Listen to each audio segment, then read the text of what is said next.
Imagine a sound capable of instantly freezing the blood in the veins of hundreds of people rushing about their business in a crowded international airport terminal. It is not a dispatcher's announcement about a flight delay, not the crying of a lost child, and not even the wail of a siren. It is the dry, sickening crunch of a joint being twisted out, followed by the dull, heavy thud of a massive human body against the plastic surface of a check-in counter. The year on the calendar is 1976, and we are in a long, winding queue of passengers, where the air is thick with fatigue, the smell of cheap coffee, and hidden irritation. In the center of this mass of people stands a man whose face is known to every inhabitant of planet Earth, Muhammad Ali. He is calm, he is smiling, he is signing autographs. But the idol collapses in a single second when a figure appears behind him, a figure whose shadow covers the champion entirely. This is not a fan and not a journalist. This is a 2-meter giant whose muscles are bursting through a cheap t-shirt, and whose eyes are bloodshot with alcohol and a desire to prove his toughness to the whole world. He is a fan of real street fights, a man who considers boxing gloves toys for weaklings and rules the lot of cowards. "Hey, African American!" His voice thunders over the terminal, causing people to turn around in fear. "I saw your dancing on TV. You think you're a fighter? Your boxing is ballet for girls in skirts. Show me your tricks here on the concrete, where there is no referee." The crowd freezes. Airport security is too far away, at the other end of the hall. Ali slowly turns around. There is no fear in his eyes, but no anger either. There is only the weary wisdom of a man who has seen too many such heroes. But before this scene turns into a massacre, I want you to pay attention to one microscopic detail, which in this story will become our dagger and the main witness to what happened. Look at Ali's left hand. His fingers, long and elegant like a pianist's, are clutching a thin, yellow boarding pass. Remember this piece of paper. It looks fragile, insignificant. Any sudden movement, any muscle spasm from tension should turn it into a crumpled ball. But the pass remains perfectly smooth. It does not tremble. It lies in Ali's hand, as if the champion is holding not paper, but a reality control remote. You ask, why is this important? Because it is this yellow rectangle that in 4 seconds will become proof that Muhammad Ali didn't just win the fight. He didn't even consider the event worthy of tensing up for.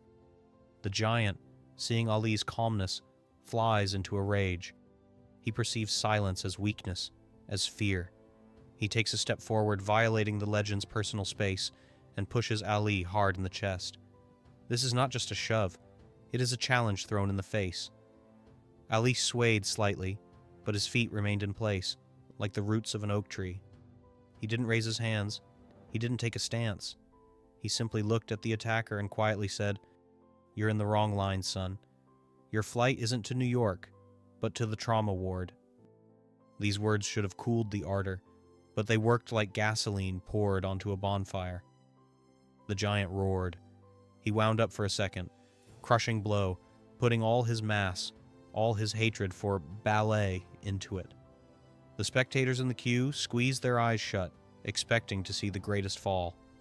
But they didn't know that Ali had already calculated the trajectory of the blow, the speed of movement, and even the spot where the body of this unfortunate fool would fall, and that for this, he wouldn't even need his second hand, in which he still so carefully held his ticket to a quiet life. At the moment the giant swung, the air in the terminal seemed to thicken, turning into a viscous substance, through which even the light of the lamps struggled to penetrate. People around held their breath, their eyes wide with anticipation of imminent violence. Ask yourself, what would you have done in Ali's place? The instinct of self-preservation screams, "Cover up! Hit back! Run!" Any normal person would have raised their hands to their face, trying to protect what is most valuable. But Muhammad Ali was not a normal person. He was a dancer who danced on the edge of the abyss all his life. He did what contradicts all the laws of street fighting. He lowered his hands. Completely. He left his jaw open like an invitation, like bait for a predator too stupid to see the trap.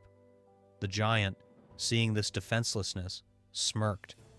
A picture of triumph already flashed through his drunken brain.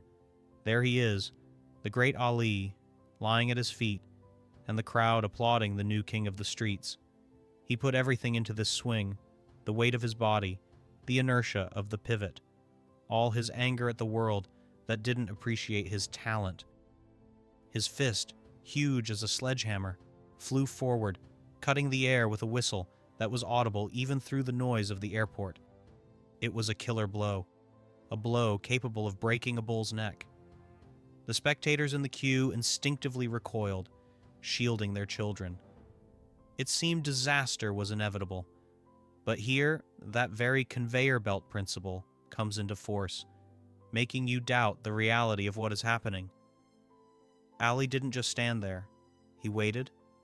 He waited for that microsecond when the opponent's fist passed the point of no return, when the inertia became irreversible. He wasn't looking at the fist. He was looking into the attacker's eyes, and in those eyes he saw not a threat, but the fear of a man who knows he is making a mistake, but can no longer stop. And at that moment, when the giant's knuckles were just 10 centimeters from the champion's nose, time stopped. There ensued a visual silence. Sounds disappeared. Only the beating of the heart and the rustle of clothing remained. Ali made a movement that was faster than thought. It wasn't a block. It wasn't a dodge. It was an intercept. His right hand, relaxed and soft as a whip, shot up from below. You wouldn't have seen this movement in real time, only a blurred spot. His fingers, hard as steel hooks, closed around the giant's wrist at the exact moment when the aggressor's arm was maximally tense. Ask yourself, what happens to a train that crashes into an invisible wall at full speed? The giant felt no pain. He felt his own strength betray him. Ali didn't stop the blow. He used the attacker's inertia to accelerate his fall. He took a step to the side, light and graceful as in a waltz, and pulled the giant's arm toward himself and down. The world for the street fighter turned upside down. The floor fell out from under his feet. He flew forward, guided by Ali's hand like an obedient dog on a leash, and a silent question froze in his eyes. How did this happen? But the most amazing thing wasn't the throw. The most amazing thing was in Ali's left hand. Look at it. That very yellow boarding pass. It is still there. It didn't flinch. It didn't crumple. Ali held it as carefully as he would hold a glass of expensive wine at a gala. It was a demonstration of total, absolute control. He destroyed the enemy with one hand, while the other hand continued to live in a world of peace and tranquility. It was an intellectual orgasm for anyone who understands the essence of mastery. Ali split his consciousness, leaving part of himself in safety while the other part administered justice. And as the giant's face began to approach the check-in counter, Ali felt no anger. He felt only slight irritation that he had been distracted from thoughts about his flight. The sound of the impact that followed this elegant pirouette was unlike what you hear in movies. It wasn't the juicy boom of special effects. It was a dull, bony, sickening thud of a human forehead against the hard plastic of the check-in counter. A sound that made the stewardess standing nearby drop her pen. The giant, driven by inertia and Ali's hand, crashed into the counter with such force that it seemed the structure would collapse. His feet left the ground, his body arched, and he slid to the floor like a sack of wet sand, losing all orientation in space and time. A dead silence reigned in the terminal. People looked at this spectacle, unable to believe their eyes. A second ago, a furious monster stood here, ready to kill, and now a helpless, whimpering pile of muscles lay at Ali's feet. Ali didn't let go of his hand. He continued to hold the giant's wrist, but now it wasn't a grip, but control. He pressed slightly on a pressure point, forcing the defeated aggressor to his knees. It was a pose of total, humiliating submission. The giant knelt before the man he called a dancer, and his face, covered in sweat and blood from a broken nose, expressed a mixture of horror and childish resentment.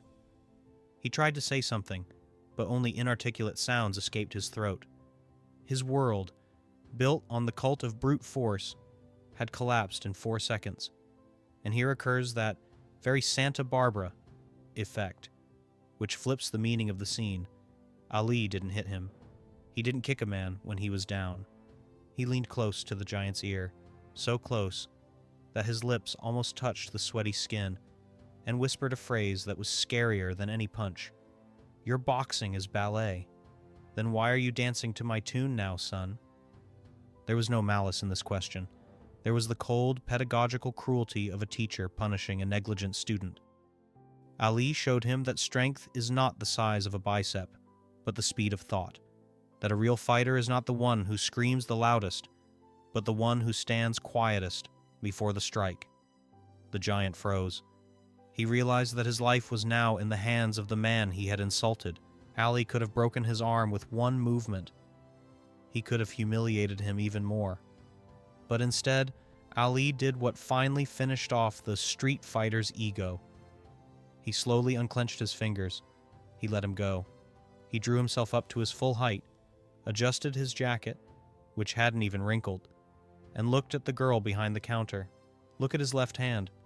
Our dagger, the yellow boarding pass, is still there. It is perfectly smooth. Ali handed it to the girl with the same ease with which he had done it thousands of times before. "Sorry for the noise, ma'am," he said, and his voice sounded soft, velvety, as if nothing had happened. "Do I have a window seat? I like looking at clouds." The girl, taking the pass with trembling hands, only nodded, unable to utter a word. She looked at Ali like a deity who had descended from the heavens to bring order to the chaos of the airport. Security, which had finally run to the scene, stopped in indecision. They saw the lying giant, saw the calm Ali, and didn't understand what to do. Arrest the legend?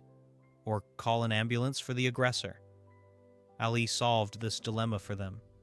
He winked at the senior officer and said, "He's just tired. He needs to rest." And in this gesture, in this phrase, there was so much authority and confidence that the officer simply nodded and began to lift the giant, who was no longer resisting. He wasn't broken physically. His nose would heal. He was broken morally. He realized that there are levels of strength he could never reach, no matter how much he pumped iron in the gym or how much beer he drank before a fight. Ali walked past him without even glancing, heading to the boarding gate, and his back expressed absolute indifference to what had happened. For him, it wasn't a fight. It was taking out the trash from his path. When Muhammad Ali disappeared around the turn of the corridor leading to the boarding gates, leaving behind a stunned crowd and a giant groaning on the floor, an atmosphere settled in the airport terminal that can only be described as collective catharsis. People began to exchange glances, to whisper, realizing that they had just witnessed a miracle. But for Ali himself, this episode didn't end the moment he passed through control. You think he forgot about it? That he sat on the plane and ordered champagne? That would be logical for a star. But here the final Santa Barbara effect comes into play, revealing the true essence of the greatest. Ali didn't go to first class. He stopped at a soda machine, took out some change, and bought a can of Coke. Then he returned. He walked past security, past the onlookers, straight to the place where the paramedics were already loading Big Joe onto a gurney. The giant saw him and shrank away. He expected mockery. He expected Ali had come to finish him off with words. But Ali silently held out the cold can to him. "Put this on your nose," he said. "It helps." There was so much simple human empathy in this gesture that Joe started crying. Not from pain, from shame. He, a grown man, a veteran, was crying in front of the one he wanted to beat up, because he realized how small he was in his aggression. Ali patted him on the shoulder, on the very shoulder he had nearly dislocated a minute ago, and said quietly, so no one else would hear, "You're a strong guy, but strength without mind is just meat. Use your strength to protect, not attack. And then, maybe, one day, you will become a real fighter." This moment became the point of no return for Joe. Witnesses say that after this incident, he quit drinking. He stopped fighting in bars. He opened a gym for troubled teens in his neighborhood and named it Ali's Lesson. He told this story to every new student, hiding none of his shame, because that shame became his salvation. That very yellow boarding pass, our dagger, which Ali so carelessly gave to the girl, turned out to be not just a piece of paper. The girl kept it. Years later, it was sold at an auction for a huge amount of money, but its value was not in Ali's signature. The value was that this piece of paper was a symbol of absolute self-control. It reminded the world that true strength is not the ability to destroy, but the ability to remain calm in the center of a hurricane. And now, as we stand at the finale of this story, I want to ask you a question that should sound like a challenge to your own conscience. Imagine yourself in Ali's place. You are insulted, you are pushed, you are threatened. You have the power to destroy the offender. What would you do? Would you choose the path of righteous anger, smearing the boor against the wall to teach others a lesson? Or would you choose the path of supreme mastery, neutralizing the threat without unnecessary cruelty and even showing mercy at the end? Who was Ali that day? An arrogant showman playing with a victim, or a wise teacher who taught a lesson at the cost of a bruise? Whose side are you on in this eternal dispute? On the side of power, which demands respect through fear, or on the side of control, which commands respect through calmness? Write one word in the comments: power or control. And write if you noticed that Ali didn't even lose his breath. I will be waiting for your answers, because it is in them that the solution lies to who we really are. Beasts thirsting for blood, or humans striving for perfection. Today, when we review old chronicles and listen to eyewitness accounts, this incident at the airport seems almost mythical, as if it stepped off the pages of a superhero comic book. But if you cast aside the pathos and look at the facts, you will see not magic, but pure, distilled humanity that broke through the armor of star status. Muhammad Ali could have walked away. He could have left Joe lying in a pool of his own blood and humiliation, and no one would have judged him. But he returned. He bought a Coke. He said those words. Why? Because Ali understood what is inaccessible to most of us. Victory over an enemy is incomplete if you haven't defeated the demon inside him. He saw in Joe not just an aggressor, but a broken man crying for help in the only language he knew, the language of violence. And Ali answered him in a language he didn't expect to hear, the language of compassion. That very yellow boarding pass, which became a witness to this drama, turned into a relic, but its true value is not in the auction price. It became a symbol of choice. In every moment of our lives, when we face aggression, we have a choice. Clench a fist and crumple the paper, or keep it smooth and respond with calmness. Ali chose the second path, and this choice made him more than just a champion. He became a teacher. Joe, this nameless giant, whose name we only learned from police reports, became his best student. He didn't become a famous boxer. He didn't write a book. But he did something more important. He stopped being who he was. He broke the cycle of violence that was dragging him to the bottom. And all this thanks to the fact that one man at the airport decided not just to hit, but to touch. And now, as the curtain falls, and we are left alone with the echo of this story, I want you to ask yourself the last, most honest question. Are you ready to be like Ali? Are you ready to meet a blow, not with a block, but with understanding? Are you ready to extend a hand to someone who wants to destroy you, if you know it will save his soul? We live in a world where weakness is despised and strength is worshipped. But the story at the Seattle airport teaches us that true strength is not the ability to break a jaw. It is the ability not to break a person when you have every right to do so. Who was Ali for you in this story? Was he a great warrior who gave a master class in self-defense? Or was he a saint who performed a miracle of transformation.